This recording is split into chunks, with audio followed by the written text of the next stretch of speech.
सर्व विद्यार्थी बंधू आणि भगिनींचं या यूट्यूब चॅनलमध्ये सर्वप्रथम मनपूर्वक स्वागत. विद्यार्थी मित्र हो, सर्वांना नमस्कार. आजचा व्हिडिओ हा खास कोणासाठी आहे ते सर्वप्रथम जाणून घेऊया. यशवंतराव चव्हाण महाराष्ट्र मुक्त विद्यापीठाच्या अभ्यासक्रमाला सर्व प्रवेश घेणारे विद्यार्थी, याचाच अर्थ सर्व अभ्यासक्रमांचे असे विद्यार्थी की जे यशवंतराव चव्हाण महाराष्ट्र मुक्त विद्यापीठामध्ये ॲडमिशन घेऊ इच्छितात त्या सर्वांसाठी हा व्हिडिओ आहे. यापूर्वी मी ऑनलाईन MCQ एक्झाम 2021 संदर्भात जे वेगवेगळ्या प्रकारचे व्हिडिओ केलेले होते, त्यातील कॉमेंट बॉक्समध्ये बऱ्याच जणांनी विचारलं होतं की सर आम्हाला प्रवेश प्रक्रियेच्या संदर्भात माहिती नाही आहे, या अभ्यासक्रमाचा प्रवेश कधी होणार आहे, कसा होणार आहे, कसा असतो काय, अशा अनेक प्रवेशाच्या संदर्भात मला कॉमेंट्स केलेल्या होत्या, त्यावर प्रश्न विचारलेले होते. तर त्या प्रश्नांचं उत्तर तुम्हा सर्वांना मिळावं आणि तुम्हा सर्वांच्या या संदर्भातील अडचणी दूर व्हाव्यात या हेतूनं हा व्हिडिओ आज तयार करण्यात आलेला आहे. तर त्यामध्ये आज आपण प्रामुख्यानं काय जाणून घेणार आहोत प्रवेश प्रक्रिया मार्गदर्शन भाग 1 या सिरीजमध्ये, तर ते आपण समजून घेऊया. सर्वप्रथम सर्व अभ्यासक्रमांच्या प्रवेश प्रक्रियेची जाहिरात कुठे पाहायला मिळते, प्रवेश प्रक्रियेचा सामान्यतः कालावधी किती असतो, तुम्हाला हव्या असलेल्या अभ्यासक्रमांची सर्व माहिती कुठे मिळेल, तुम्हाला जो अभ्यासक्रम घ्यायचा आहे त्याची प्रवेश पात्रता काय असते ती कशी जाणून घ्याल, अभ्यासक्रमाची व अभ्यास केंद्राची फी काय असते आणि ती कशी जाणून घ्यायची, अभ्यासक्रमाचा कालावधी, अभ्यासक्रमाचा पॅटर्न ज्याला आपण सत्र पद्धती म्हणतो, वार्षिक पद्धती म्हणतो ती, तसेच परीक्षा पद्धती आणि उत्तीर्णतेचे नियम कसे असतात ते कसे जाणून घ्याल, ऐच्छिक विषय निवडताना कोणती काळजी घ्याल आणि सगळ्यात महत्त्वाचं शेवटी आपण या व्हिडिओच्या माध्यमातून अभ्यासणार आहोत की ऑनलाईन प्रवेश प्रक्रियेचा अर्ज भरत असताना, ॲडमिशन घेत असताना तुमच्याकडे अत्यावश्यक असणारी 3 कागदपत्र कुठली आहेत आणि ती तुम्ही कुठल्या साईजमध्ये स्वतःकडे ठेवायला पाहिजेत, हा भाग आपण या व्हिडिओच्या माध्यमातून अभ्यासणार आहोत. चला तर मग यातली एक एक गोष्ट आपण जाणून घेण्याचा प्रयत्न करूया. सगळ्यात महत्त्वाचं, यशवंतराव चव्हाण महाराष्ट्र मुक्त विद्यापीठाच्या अभ्यासक्रमांची जाहिरात ही विद्यापीठाची जी अधिकृत वेबसाईट आहे YCMOU डिजिटल युनिव्हर्सिटी .ac.in या वेबसाईटला ही जाहिरात तुम्हाला पाहायला मिळते. त्याचबरोबर आपल्या महाराष्ट्रातील जी लोकप्रिय वृत्तपत्रे आहेत त्यामध्ये लोकसत्ता असेल, दैनिक लोकमत असेल, दैनिक लोकसकाळ असेल, पुढारी असेल किंवा इतर त्या भागातली जी लोकप्रिय अशी वृत्तपत्र असतात त्या सर्व वृत्तपत्रातून तुम्हाला अभ्यासक्रमांची जाहिरात पाहायला मिळू शकते. याचबरोबर आपल्याकडील ज्या लोकप्रिय अशा वाहिन्या आहेत त्यामध्ये काही न्यूज चॅनल्स असतील, त्याचबरोबर झी मराठीसारखं चॅनल असेल किंवा जे जे लोकप्रिय चॅनल असतात मराठी, त्या मराठी चॅनल्समधून तुम्हाला ही जाहिरात पाहायला मिळू शकते. त्याचबरोबर आकाशवाणीवरून सुद्धा तुम्हाला ही जाहिरात ऐकायला मिळू शकते. आता ही जाहिरात ऐकल्याच्या नंतर तुमच्या पुढचा प्रश्न असतो की साधारणतः या विद्यापीठाच्या अभ्यासक्रमांचा प्रवेश प्रक्रियेचा कालावधी किती असतो. तर मित्र हो, सर्वजण लक्षात घ्या की मुक्त विद्यापीठाच्या अभ्यासक्रमाचा कालावधी हा साधारणतः 1 जुलै ते 30 सप्टेंबरच्या दरम्यान असू शकतो. आता हे कशावरून सांगता येतं आपल्याला की दरवर्षी साधारणतः विद्यापीठाची जी प्रवेश प्रक्रिया असते ती 1 जुलैपासून सुरू होते. आत्ता यावर्षीची जी प्रवेश प्रक्रिया आहे ती आत्ताच्या विद्यापीठाच्या परिपत्रकानुसार 31 ऑगस्टपर्यंत संपणार आहे.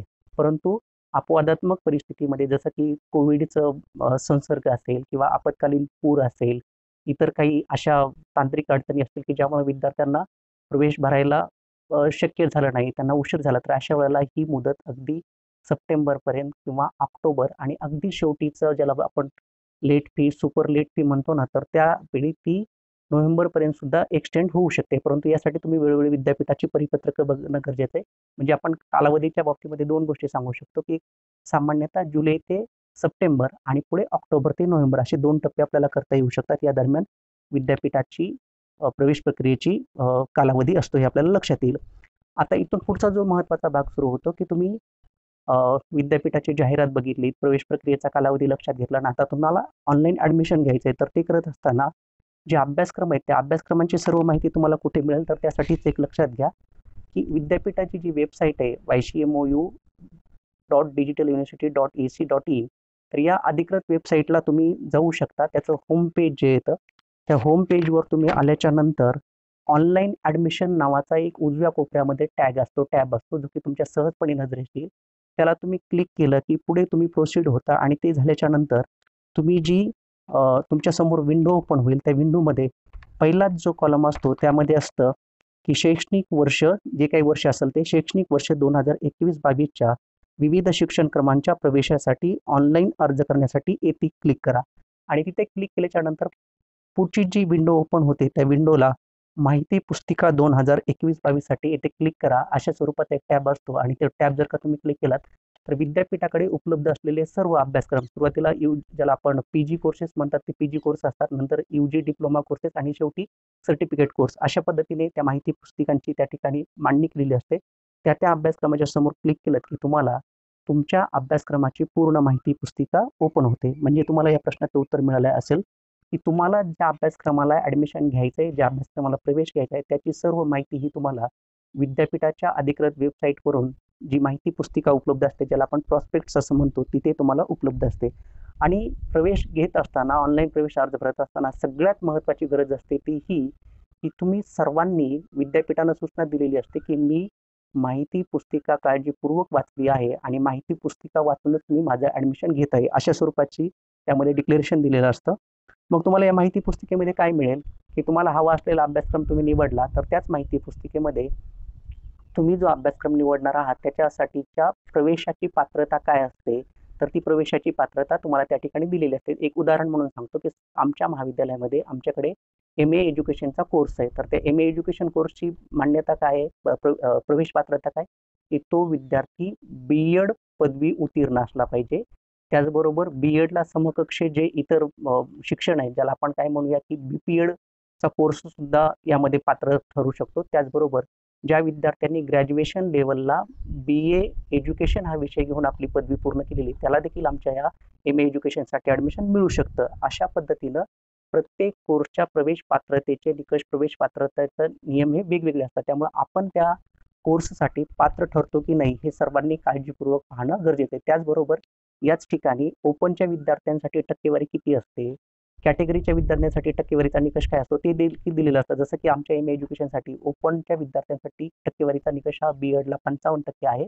तर इतर समकक्ष कोर्स असेल किंवा BEd असेल त्या कॅटेगरीच्या विद्यार्थ्यांसाठी 50% हा निकष आहे. त्यामुळं आपण त्यात बसतो की नाही हे सर्वांनी काळजीपूर्वक पाहणं गरजेचं आहे. त्याचबरोबर आता पुढचा जो महत्त्वाचा टप्पा असतो की आपण आपल्या अभ्यासक्रमाची फी आणि अभ्यास केंद्राची फी कशी माहीत करून घ्यायची, तर ती फी देखील याच माहिती पुस्तिकेमध्ये दिलेली असते. इथं एक लक्षात घ्या की मुक्त विद्यापीठाच्या विद्यार्थ्यांसाठी 2 प्रकारच्या फी असतात.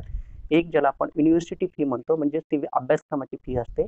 तर ती अभ्यासक्रमाची फी वेगळी असते. ती ऑनलाईन ॲडमिशन घेत असतानाच तुम्हाला भरायची असते आणि ऑनलाईन ॲडमिशन घेतल्याच्या नंतर परत तुम्हाला अभ्यास केंद्राची फी भरायची असते. तर अभ्यास केंद्राची तुमच्या अभ्यासक्रमानुसारची फी कशी असते याची माहिती देखील त्यामध्ये दिलेली असते. फीचं जे वर्गीकरण असतं ना, त्यामधले जे वेगवेगळे भाग असतात, घटक असतात, त्याचं देखील वर्णन असतं आणि बायफर्गेशन त्या ठिकाणी दिलेलं असतं, ते तुम्ही जाणून घेऊ शकता. त्याचबरोबर दुसरा महत्त्वाचा एक प्रश्न असतो की विद्यार्थ्यांना प्रश्न पडतो की आम्ही ज्या अभ्यासक्रमाला ॲडमिशन घेत आहोत त्याचा कालावधी किती असतो, त्याच्यासाठी सत्र पद्धती असणार आहे का, वार्षिक परीक्षा पद्धती असणार आहे, ॲन्युअल पॅटर्न असणार आहे का, सेमिस्टर पॅटर्न असणार आहे, याची माहिती याच माहिती पुस्तिकेमध्ये दिलेली असते. त्याचबरोबर तुम्ही पास कसे होणार, तुमच्या उत्तीर्णतेचे निकष काय, उतरणीचे नियम काय, तर ते देखील याच माहिती पुस्तिकेमध्ये दिलेले असतात. सामान्यतः प्रत्येक विषयामध्ये 40% गुण एका पेपरला आणि सर्व पेपरसाठी मिळून 50% गुण अशी अट असू शकते किंवा काही अभ्यासक्रमासाठी ती वेगळी सुद्धा असू शकते. तर त्या प्रत्येकानं आपण आपली माहिती पुस्तिका वाचून घेऊन आपल्या उत्तीर्णतेचे निकष, त्याचबरोबर परीक्षा पॅटर्न पद्धती या गोष्टी जाणून घेण्याची गरज असते. आता या ठिकाणी एक लक्षात घ्या की काही वेळेला अभ्यासक्रमानुसार या बाबी वेगवेगळ्या असू शकतात. हे तुम्ही कोणीही विसरू नका, ते तुम्ही समजून घ्या. त्यासाठी आपण हे समजून घेणं गरजेचं आहे. त्याचबरोबर की मी काही वेळेला परीक्षा देऊ शकलो नाही, मी काही वेळेला परीक्षेमध्ये अनुत्तीर्ण झालो, तर अशा वेळेला मला किती वर्षात तो कोर्स पूर्ण करता येतो, तर त्याचा देखील कालावधी या माहिती पुस्तिकेमध्ये दिलेला असतो. जसं की आमचा MA एज्युकेशनचा कोर्स 2 वर्षाचा आहे, परंतु तो एकूण 5 वर्षाच्या कालावधीमध्ये पूर्ण करता येतो. तुमच्या कोर्सचा तो कालावधी वेगळा असू शकतो. तुम्ही जाणून घेणं गरजेचं आहे. त्याचबरोबर तुम्ही जो अभ्यासक्रम निवडलेला असतो त्या अभ्यासक्रमामध्ये काही विषय हे कंपल्सरी असतात आणि काही विषय हे ऐच्छिक स्वरूपाचे असतात. तर ऐच्छिक स्वरूपाचे विषय निवडताना काय लक्षात घ्यायचं की सगळ्यात महत्त्वाचं की जो ऐच्छिक विषय आपण निवडणार आहोत तो आपल्याला आवडतो का, तो आपल्याला झेपतो का, त्याच्या संदर्भातल्या क्षमता आपल्याकडे आहेत का, हे आपण जाणून घेणं गरजेचं आहे. आणि लगेच दुसरी गोष्ट महत्त्वाची येते की तुम्हाला तो विषय आवडतोय, परंतु तो तुम्ही जे अभ्यास केंद्र निवडणार आहात, ते महाविद्यालय निवडणार आहात, त्या महाविद्यालयामध्ये हा कोर्स उपलब्ध आहे की नाही हे देखील तुम्ही सर्वांनी जाणून घेणं गरजेचं असतं. त्यासाठी ऐच्छिक विषय निवडताना आपण ही बाब प्राधान्यानं लक्षात घेतली पाहिजे. त्याचबरोबर आता पुढचा महत्त्वाचा टप्पा सुरू होतो, की सर्व तुम्ही माहिती पुस्तिका वाचली, या सर्व गोष्टी जाणून घेतल्याच्या नंतरच तुम्ही ऑनलाईन प्रवेश अर्ज भरायला सुरुवात केली पाहिजे, असं विद्यापीठाने तुम्हाला ठामपणे सांगितलेलं आहे. आणि त्यामध्ये जे अर्ज भरत असताना सुरुवातीचं डिक्लेरेशन असतं त्यातही या गोष्टी स्पष्ट केलेल्या आहेत. त्याचबरोबर शेवटी देखील स्पष्ट केलेलं आहे, की मी माहिती पुस्तिका काळजीपूर्वक वाचलेली आहे आणि माझ्याकडून जर का चुकीचा अभ्यासक्रम निवडला आणि मी फी भरली, तर ती फी मला परत मिळणार नाही आणि त्या अभावी होणाऱ्या शैक्षणिक नुकसानीस विद्यापीठ जबाबदार राहणार नाही. याच्या संदर्भातली देखील पूर्ण माहिती त्या डिक्लेरेशनमध्ये दिलेली असते आणि तुम्ही तिथं सही केलेली असते. त्यामुळे तुम्ही या संदर्भात काहीही करू शकत नाही. आपण करू शकतो काय, की माहिती पुस्तिका सर्वांनी काळजीपूर्वक वाचणं, अभ्यासपूर्वक वाचणं आणि त्याची प्रिंट सुद्धा घ्यायला हरकत नाही. कारण तुम्हाला तो पूर्ण अभ्यासक्रम पूर्ण होईपर्यंत उपयोगाला येणार असते. त्यामुळे तुम्ही त्याची प्रिंट घेणं गरजेचं आहे. आता आपण जाणून घेऊया, की ऑनलाईन ॲडमिशन घेत असताना कोणकोणत्या गोष्टी आवश्यक असतात. विद्यापीठानं होम पेजवरील प्रेझेंटेशन टॅबमध्ये तुम्हाला ऑनलाईन अर्ज कसा भरायचा या संदर्भातलं पूर्ण मार्गदर्शन दिलेलं आहे. त्याचबरोबर इतर यूट्यूब चॅनल्स असतील त्यावरही ही माहिती दिलेली, ती तुम्ही जे काही तुम्हाला विश्वसनीय वाटतं त्यातून तुम्ही ते समजून घेऊ शकता. आता मी तुम्हाला 3च गोष्टी सांगणार आहे, की ऑनलाईन प्रवेश घेत असताना तुमच्याकडे सगळ्यात महत्त्वाचं तुमचा लेटेस्ट अपडेट कलर फोटो असणं गरजेचं आहे.